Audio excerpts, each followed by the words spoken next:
est-ce qu'il joue le jeu? Est-ce que si on lui donne la possibilité, il n'aura pas la tentation de changer 3 fois le rendez-vous dans la journée parce qu'il a oublié ceci, cela, et du coup ça rend les choses très compliquées.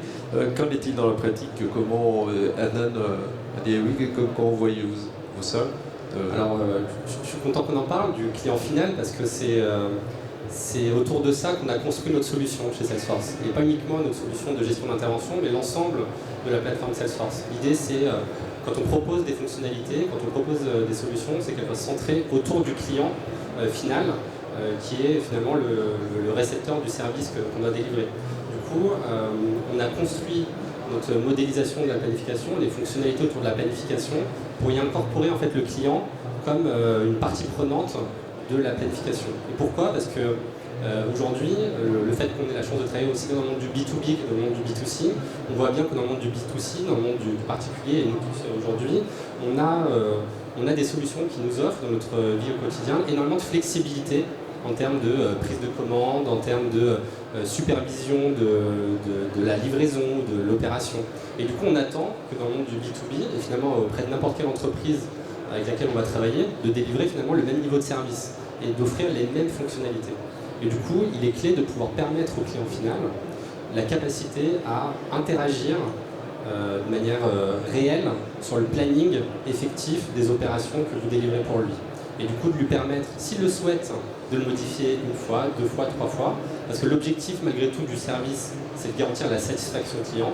Et du coup, si ça doit faire partie, ça doit permettre d'améliorer sa satisfaction, bah, laissons-le modifier à plusieurs reprises le créneau, si et seulement si, finalement, cette modification est prise en compte nativement dans le planning, et que celle-ci est gérée et ne génère pas de la frustration, de la complexité dans l'orchestration des plannings. Ça, c'est vraiment le prérequis. C'est si on ouvre cette capacité, il faut qu'elle soit nativement prise en compte dans la manière dont on construit et on gère le planning. Et à partir de là, c'est un service qui est extrêmement apprécié, aussi bien dans le B2B que dans le B2C. Et qui fait vraiment D'accord, mais le problème, est-ce qu'il n'y a pas de la part du client une perception qu'il peut faire comme avec un Uber? Donc c'est juste une voiture que je commande ou que je décommande, et il n'y a pas toute une tournée organisée derrière. Est-ce que ça ne crée pas, parce qu'il faut gérer quelqu'un qui change 2-3 fois son planning? Bien sûr, mais la réalité, et quand nous on discute avec nos clients, et même des clients qui sont dans l'industrie, finalement le client final, lui, ce qui l'intéresse, c'est l'intervention que vous allez réaliser pour lui et non pas l'impact de son intervention sur l'ensemble du reste. Il cherche à répondre aux engagements que vous avez pris avec lui autour de la réactivité et de la qualité de service. Du coup, il est important de lui donner cette possibilité-là. L'impact, c'est ce que je disais, c'est qu'il faut, si on ouvre ces fonctionnalités-là, être capable de gérer et d'anticiper ces impacts et faire en sorte qu'ils soient fluides dans la réorganisation des interventions et pouvoir très facilement à la volée reblotter une intervention d'un technicien, d'une équipe, d'une journée assez rapidement pour contrecarrer cet aléa qui est du choix du client. Jean Broissia, le canal de retour, est-ce qu'on en abuse côté client final? Alors, je confirme, le client est roi, donc évidemment on ne va pas facturer à un client le fait de réintervenir sur site, notamment en B2C. Et de l'autre côté, pour une entreprise de maintenance, ce qui coûte cher, c'est une intervention qui n'est pas fixée, où le problème n'est pas résolu à la première intervention. Donc on va imaginer tout un tas d'outils pour faire en sorte que le technicien, lorsqu'il a un rendez-vous qui est pris, qu'il intervienne avec succès. Je dirais que ces outils, c'est dès la prise de rendez-vous. C'est-à-dire que quand le client final appelle le call center, dès le call center, il faut être en mesure de proposer un créneau qui arrange l'entreprise de maintenance. Finalement, pour le client final, de prendre un rendez-vous à tel moment ou tel moment, pour lui, ça ne change pas forcément grand-chose. En revanche, pour l'entreprise qui va intervenir sur site, peut-être qu'elle, c'est fondamentalement différent parce que sur ces créneaux-là, elle a des ressources disponibles et pas sur les autres. Donc je dirais que ça, c'est en amont, dès la prise de rendez-vous, faire en sorte d'être en bonne position pour intervenir avec succès.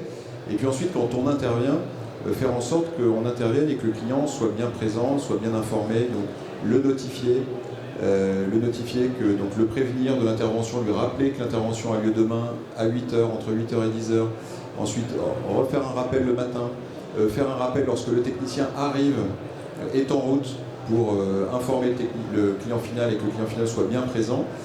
Et en fait, on n'invente rien, c'est ce que vous vivez tous lorsque vous prenez rendez-vous chez le médecin avec Doctolib. C'est des choses toutes simples, mais c'est au travers de la mise en place de ces cas d'usage qu'on va faciliter à la fois la vie du client final et puis qu'on va améliorer la productivité de l'entreprise de maintenance.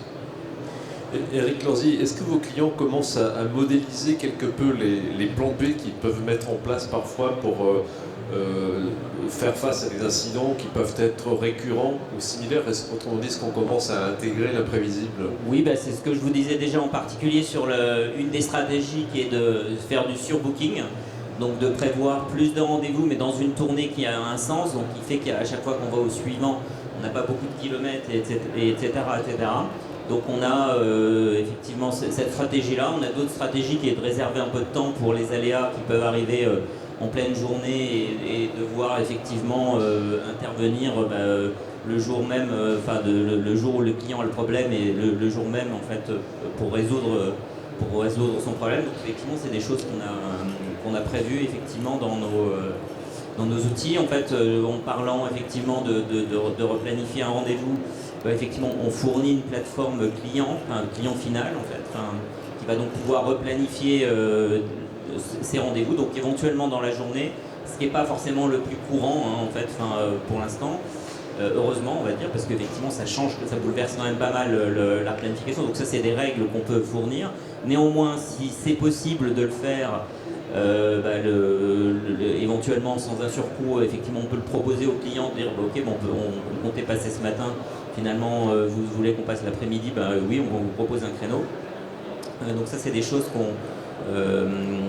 qu'on autorise. Donc il y a différentes stratégies pour gérer effectivement ces notions d'aléas et pas laisser un technicien effectivement poireauter dans sa voiture, etc., etc. En fait, donc c'est des choses qu'on a déjà intégrées et que nos clients utilisent tous les jours. Oui. Avec les différents outils et les différents process qu'on a évoqués, aujourd'hui, quel pourcentage d'amélioration détournée peut-on espérer? Est-ce qu'on arrive à dire on améliore de 10%, de 15%? Alors nous, effectivement, comme c'est vraiment notre spécialité, on a des chiffres assez précis. Alors souvent, il y a la version de la police et la version des manifestants. Donc ça nous arrive assez souvent d'aller vendre nos outils à nos clients en leur disant on va faire un test avant-après, on va regarder comment vous faites votre activité sur la semaine passée, on va le mettre dans nos outils, on va le regarder. Alors effectivement, en faisant ça, on a des gains de productivité de 30 à 40%, je parle bien de productivité. Donc on fait le travail avec 6-7 personnes au lieu de 10. Ça, c'est la version des manifestants, c'est la nôtre. On le fait souvent en n'intégrant pas toutes les règles métiers précises, parce qu'on fait ça souvent en avant-vente. Mais ce que témoignent nos clients, en fait, c'est facilement 20-25% de gain de productivité. Donc 2 à 3 personnes d'économiser sur 10, ce qui est assez important. Et ça, c'est ce que témoignent nos clients quand ils témoignent. C'est un sujet sensible, en fait, même si chez nos clients, il n'y a jamais eu le licenciement, on va dire, ou de plan de licenciement lié à ça. C'est souvent un déploiement progressif et l'augmentation de l'activité d'un côté, le churn naturel de l'autre, fait qu'effectivement on absorbe ce gain de productivité. Et j'ai un exemple bien précis qui est, alors je ne vais pas donner le nom mais c'est dans l'énergie. Lors de l'appel d'offres, ils avaient 3400 techniciens. Ils ont déployé sur 2 ans, il y avait une application globale, donc effectivement ils refaisaient un peu tout du sol au plafond sur la partie mobilité. Et ils nous ont commandé, alors c'est le seul client qui n'achète pas les licences au début mais qui les achetait progressivement, ils nous ont commandé que de 2600 en fait. Donc sur 3400, ils ont eu besoin que de 2600 techniciens. Et chaque fois qu'on leur demandait mais les suivants, et voilà. Alors, c'était il y a 3-4 ans, donc maintenant effectivement ils commencent à recommander des licences, j'imagine de leur progression naturelle, mais c'est les gains qu'on constate avec de l'optimisation de tournée, d'où l'intérêt d'un produit dédié. Quand ça répond, donc effectivement on ne répond pas à tous les besoins, il faut qu'il y ait plusieurs rendez-vous par jour en fait, pour que l'optimisation de tournée ait un sens. C'est pas forcément un grand nombre, 2-3 suffisent. On a des clients qui avaient une intervention et demie à peu près par jour et ils ont témoigné aussi de 23% en fait, de gains. Mais il faut qu'il y ait quand même cette possibilité-là. Et là, du coup, on a nos outils d'optimisation et d'intelligence artificielle qui sont derrière cette optimisation apportent ces gains de productivité. C'est un client dont on ne peut pas donner le nom, juste les initiales EDF. Non, je ne sais pas si c'est eux, mais bon, peu importe. Non, c'est le concurrent. Jean Brossier. Je dirais qu'effectivement, c'est compliqué de faire une moyenne des gains de productivité sur plusieurs clients, parce qu'en réalité, chaque cas est complètement différent et les gains ne sont pas forcément les mêmes d'un client à un autre. Et je peux vous donner 3 exemples. Donc CIRC, 2500 techniciens, 900 000 interventions par an sur Praxedo. Comme je disais, ils ont divisé par 4 les ressources nécessaires à la planification. Donc gain énorme, sachant qu'une ressource gère peut-être 30, 40 personnes grand maximum. Donc gain énorme de leur côté. Cerca, filiale du groupe Casino, donc dans le retail, 200 techniciens, une intervention de plus par jour par technicien en moyenne, soit 15% de gain de productivité. Donc pareil. Et puis un petit client, une filiale de Bongar, qui font des fours à pain, 25 techniciens, et pour eux, ils déclarent, et c'est sur Praxedo, ils ont validé 30% de gain de productivité. Voilà, donc en gros, alors c'est pas que sur le planning, c'est sur le planning, c'est sur la mobilité, c'est sur la connectivité des techniciens au système d'information, mais c'est quand même des gains de productivité qui sont phénoménaux par rapport au coût de mise en place de ce type de solution qui est globalement réduit. Alors, on a l'impression que chaque nouvelle avancée technique ou que chaque nouvelle forme d'organisation génère automatiquement des exigences nouvelles de réactivité et de capacité d'adaptation de la part des donneurs d'ordre. Est-ce qu'on n'est pas en train de muter d'un métier de planification vers un métier de gestion du temps réel finalement? Eric Lanzy? Alors, moi je pense qu'effectivement, bien évidemment, dès qu'il y a des possibilités, l'offre et la demande fait que ceux qui demandent, ils veulent accéder à ces possibilités, et donc ceux qui offrent, ils sont un petit peu obligés de le faire, ou ils le font, et c'est ceux qui demandent qui les prennent. Néanmoins, c'est important de voir qu'effectivement, si on commence à tout désorganiser, en fait, c'est pas la connectivité, les bons outils, etc., qui vont faire les choses au mieux. Donc effectivement, je pense qu'il y a un mixte entre des choses qu'on planifie, des choses qu'on va faire en temps réel, en fait. C'est un mix de tout ça qui va permettre de bien faire les choses et d'avoir vraiment des gains de productivité. On est très présent chez les pompiers. Et les pompiers, on ne fait pas beaucoup d'optimisation de tournée, en fait. Quand la maison tombe flamme, on ne va pas vous dire on viendra demain. Faire la tournée, c'est qu'il y a un gros problème. Une fois qu'on aura fait celui-là et celui-là et celui-là. Donc là, on est en mode pure urgence. Et effectivement, dans ce cas-là, en fait, on ne va pas du tout être optimum, en fait. Effectivement, on pourrait imaginer de revoir la journée du pompier, puis la faire dans le bon ordre, entre guillemets, qui fait le moins de kilomètres, mais qui sauve peut-être le moins de vies, donc c'est peut-être pas le mieux. Il faut les incendies plus près, en fait. Donc, effectivement, ce qui est important, c'est de pouvoir planifier, mais chaque chose en son temps. Parce qu'effectivement, si on se remet, plus on se met en amont de l'intervention, l'intervention finale, celle qui va se faire chez le client, plus on peut effectivement gagner en productivité. Donc effectivement, si vous vous placez au moment de faire l'intervention, vous n'avez plus beaucoup de choix, il n'y a pas grand chose à faire. Il y a éventuellement à mieux travailler l'intervention, à passer moins de temps à faire l'intervention. Ça, c'est ce que peuvent apporter effectivement les outils de field. Si on se met juste un petit peu avant, c'est comment on fait pour aller du client 1 au client 2. Donc ça, c'est les outils de navigation avec l'infotrafic, mais c'est le seul choix qu'on a. Donc effectivement, on va dire on va passer par le chemin A ou par le chemin B, mais ça permet de gagner du temps, et c'est toujours important. Si on se met le matin, en fait, donc toujours je remonte dans le temps, et bien effectivement, on va pouvoir mettre la tournée dans le bon ordre, et donc du coup la faire avoir plus de choix possibles en fonction des contraintes. C'est sûr que si on a dit à un client on passera le matin, il faudra toujours passer le matin, etc. Mais effectivement, on voit qu'on a un degré de liberté beaucoup plus important. Et plus on remonte, et plus on a un degré de liberté important. Et donc au moment où l'intervention se crée, donc effectivement au moment du call center, nous, ce qu'on apporte effectivement, c'est le fait de pouvoir dire, c'est là où, bien évidemment, tant que l'intervention n'existe pas, avant l'appel, il n'y a pas d'intervention, donc on ne peut pas remonter plus loin. En fait, ça, c'est à ce moment-là. Et c'est à ce moment-là que beaucoup de choses se jouent pour l'optimisation, puisqu'effectivement, vous allez pouvoir choisir le jour, le technicien, le créneau horaire, etc. Et c'est effectivement nous ce qu'on fait en le faisant, en prenant en compte des vrais calculs d'itinéraire sur les tournées existantes. Donc quand on va donner un créneau à un client final, c'est un créneau dont on sait que c'est Polo qui va y aller. D'abord il est chez tel client avant, il va passer chez ce client-là, il sera chez tel client après. C'est pas forcément définitif, on va rejouer les tournées au fur et à mesure, tout le temps en fonction des nouveaux rendez-vous qui vont se créer au fur et à mesure, mais on sait qu'on va pouvoir respecter ce créneau parce qu'on a calculé les itinéraires au moment où on lui donne la réponse. Et ça, c'est assez important et c'est une des spécificités de notre outil. Avec les outils que vous avez les uns les autres, combien de temps faut-il aujourd'hui entre le moment où un technicien rencontre un impondérable, qui impacte sa tournée bien sûr, et la proposition d'un nouveau créneau pour le client final? En fait, combien de temps il faut pour changer de tournée? Adnan Madiaoui. Oui, alors on en revient à la notion et à notre positionnement autour de la plateforme qui permet finalement d'unifier l'ensemble des parties prenantes qui délivrent le service. Et ça, c'est extrêmement important pour répondre notamment à cet enjeu de réactivité lorsqu'on est face à des aléas. Alors, l'objectif, c'est de pouvoir permettre que finalement, peu importe l'acteur qui va être confronté à cet aléa, que ce soit le client, que ce soit le technicien, peut-être que ce soit même le dispatcher qui en est conscience, parce que il y a un problème qui a été détecté sur un site et du coup c'est lui qui a l'information. Le dispatcher aussi peut être source de cet aléa. Finalement, l'ensemble de ces personnes-là, elles doivent être en capacité, et le fait qu'elles soient interconnectées, à avoir les bons outils et les solutions leur permettant de traiter cet aléa. Que ce soit au niveau du technicien, de pouvoir par exemple tout d'abord le déclarer, ça c'est extrêmement important, pouvoir le déclarer et l'enregistrer sur la plateforme pour le mettre en visibilité de tout le monde, du client, du dispatcher, et même souvent du commercial, parce que les commerciaux sont aussi partie prenante du service, ils ont besoin de piloter ce qui se passe chez leurs clients.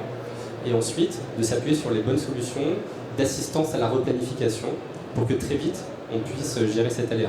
Alors, en termes de temps, c'est vraiment des choses qui sont extrêmement rapidement, c'est de l'ordre de la minute à partir du moment où on a déclaré. Les outils tournent pendant quelques secondes pour reblotter la tournée d'un technicien, pouvoir lui supprimer l'intervention sur laquelle il y a un aléa qu'il n'est pas en capacité de travailler et la répartir à un autre technicien, tout en garantissant le respect du rendez-vous qui a été pris avec le client, de la compétence nécessaire pour intervenir, des pièces détachées nécessaires pour intervenir s'il y a lieu, etc. Tout ça, c'est des fonctionnalités qui doivent être extrêmement réactives, marcher à la seconde, à la minute, pour permettre de traiter cet aléa et de garantir la satisfaction client par rapport à son intervention. Jean de Broissiat, chez Parexedo, combien de temps pour reprogrammer une tournée? Je dirais que c'est de l'ordre de c'est inférieur à une minute. En tout cas, nous, nos algorithmes, on les a conçus justement pour pouvoir être joués en moins d'une minute. Après, ça dépend évidemment du nombre de contraintes, du nombre de ressources, du nombre d'interventions à planifier, donc il y a énormément de variables possibles. Ensuite, le cas de l'intervention urgente, on positionne sur la carte et ensuite on cherche le technicien disponible le plus proche avec la bonne compétence, la bonne pièce détachée. Et ça, c'est immédiat, c'est le temps de rentrer l'intervention et de visualiser. Donc il n'y a pas vraiment de problème de délai. Je ne dirais pas que la contrainte se situe là aujourd'hui, en tout cas. Alors ces gains de productivité, in fine, ça rajoute toujours une pression supplémentaire sur les techniciens. Est-ce qu'ils sont correctement incentivés à participer volontairement à cette augmentation de la productivité? Alors clairement, nous chez nos clients, ce qu'on constate, c'est que maintenant, comme des commerciaux, les techniciens ont du variable. Et le variable, il est lié à leur productivité, au chiffre d'affaires, à la rentabilité qu'ils sont capables de générer. Et donc, on constate des intérêts convergents, on va dire, entre les techniciens et leur employeur pour faire en sorte que les plannings soient optimisés, que le technicien n'ait pas de temps mort, qu'il fasse le plus d'interventions possible, des interventions à forte valeur ajoutée. Et derrière, ça déclenche des primes chez les techniciens. Et voilà, du coup, on est, je pense, passé à l'étape d'après. C'est-à-dire qu'avant, on disait, ah oui, c'est du flicage, on cherche à pressuriser le technicien. Et moi, ce que je constate, en tout cas chez les nouvelles générations, c'est plutôt une envie d'avoir plus de boulot, d'avoir des journées qui soient plus denses, pour justement potentiellement toucher ce variable, et aussi finir plus tôt, potentiellement. Puisque des journées à rallonge, c'est souvent des journées qui sont mal organisées, avec un certain nombre de temps mort. Pensez-vous, peut-être une dernière question, parce que le temps tourne rapidement, avant de prendre les questions de la salle. Est-ce que vous pensez que l'intelligence artificielle pourra être une aide pour améliorer la planification des tournées, et surtout lorsqu'il faut reprogrammer en temps réel à la volée? Eric Lanzy. Alors nous, effectivement, il y a différents types d'intelligence artificielle. Donc l'optimisation de tournée en elle-même, surtout avec tous les règles métiers qu'on a ajoutées dans notre outil. Alors les règles métiers, c'est des choses bêtes, entre guillemets, mais qui sont mis dans les différents métiers. et qu'il est nécessaire d'appliquer au niveau même de l'algorithme. Donc c'est par exemple, alors il y a toujours des détails, mais c'est par exemple le premier trajet. Alors le premier trajet dans certaines sociétés, il est compté dans le temps de travail, chez d'autres, il n'est pas du tout compté. Chez le troisième, ça va être la première demi-heure n'est pas comptée, etc. Ça va être aussi, telle intervention doit être forcément faite avant cette autre. Donc on fait le trou avant d'aller mettre le tuyau et on rebouche le trou qu'une fois qu'on a mis le tuyau, etc. Donc c'est un certain, et donc tout ça c'est de l'intelligence. Donc effectivement, comme la planification aujourd'hui des outils d'optimisation de tournée fait mieux que l'humain, on peut parler d'intelligence, voire d'intelligence un peu plus poussée. Alors c'est pas celle qui est à la mode aujourd'hui, hein, c'est pas le deep learning en fait. Le deep learning peut avoir un intérêt sur la notion de compétence, sur la durée des rendez-vous, sur un certain nombre de choses donc, sur lesquelles nous on travaille. Et sur la partie planification, c'est effectivement d'autres types de façons de faire, mais effectivement c'est assez important. Par contre, il y a pas mal de choses. Nous on travaille effectivement ne serait-ce que sur la durée des rendez-vous. C'est quelque chose qui, avant les outils qu'on met en place maintenant, c'était un petit peu codifié, mais c'était souvent arrondi, quoi. Ça durait 2 heures, 4 heures, 8 heures. On voit bien que c'est pas la réalité en fait. Et donc du coup, regarder un petit peu mieux tout ça, en fait, la durée des rendez-vous, en fonction éventuellement de la typologie du matériel qui est dedans, en fonction d'un certain nombre de choses, en fonction du technicien aussi. Est-ce que le technicien est compétent ou est-ce qu'il ne l'est pas sur ce type de matériel? C'est des choses sur lesquelles on travaille, on commence à avoir des résultats intéressants. oui, chez Salesforce, il y a... Oui, alors l'intelligence artificielle, elle est au cœur de la plateforme Salesforce. On a un petit nom, ça s'appelle Einstein.